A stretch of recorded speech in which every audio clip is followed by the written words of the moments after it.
7 मिनिटात 500 point capture केले आज बिटकॉईनमध्ये.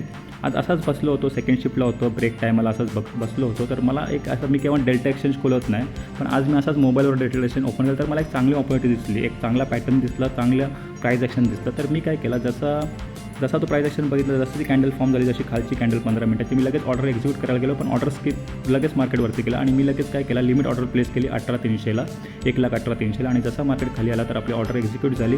त्याच्यानंतर मी स्टॉप लॉस लावला 1,18,150चा आणि आपला टार्गेट होता 1,18,800चा, म्हणजे 500 पॉईंटचा टार्गेट होता आणि 150 पॉईंटचा स्टॉप लॉस होता.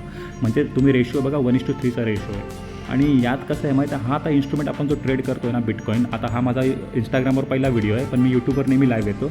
हा जो आपण इन्स्ट्रुमेंट ट्रेड करतो ना, तो 1,00,000 रुपयाचा इन्स्ट्रुमेंट आहे आणि आपण जो निफ्टी ट्रेड करतो तो 25,000चा इन्स्ट्रुमेंट आहे. तर नेहमी यात फरक प्राईज ॲक्शन तोच असतं, फक्त फरक असं स्टॉप लॉस आहे. त्यात आपण 30 पॉईंटचा स्टॉप लॉस घेतो. तर यात आपल्याला नाही करून तर 150-200 पॉईंटचा स्टॉप लॉस घ्यायला लागेल, कारण तुम्ही छोटा स्टॉप लॉस घेता तर यात व्हॉलटिलिटीमध्येच तुमचा स्टॉप लॉस हिट होईल. तर याच गोष्टीच फरक असतं. नाही तर प्राईज ॲक्शन, बायर्स काय करतात, सेलर काय करतात, या प्राईज ॲक्शन्स तुम्हाला सेमच असतात सर्व इन्स्ट्रुमेंटमध्ये. फक्त तुम्हाला चार्ट ट्रेडिंग नीट आली आणि तुमच्यात पेशन्स असलं आणि तुम्हाला असंच जर याच गोष्टी शिकायच्या असतील बिटकॉईनमध्ये, तर तुम्ही नक्की यूट्यूबवर मला फॉलो करा, कारण मी त्याच्यावर व्हिडिओज टाकतो. आणि आज बघा, आपण 7 मिनिटात 500 पॉईंट कॅप्चर केले, म्हणजे 1:3चा रेशिओ असला.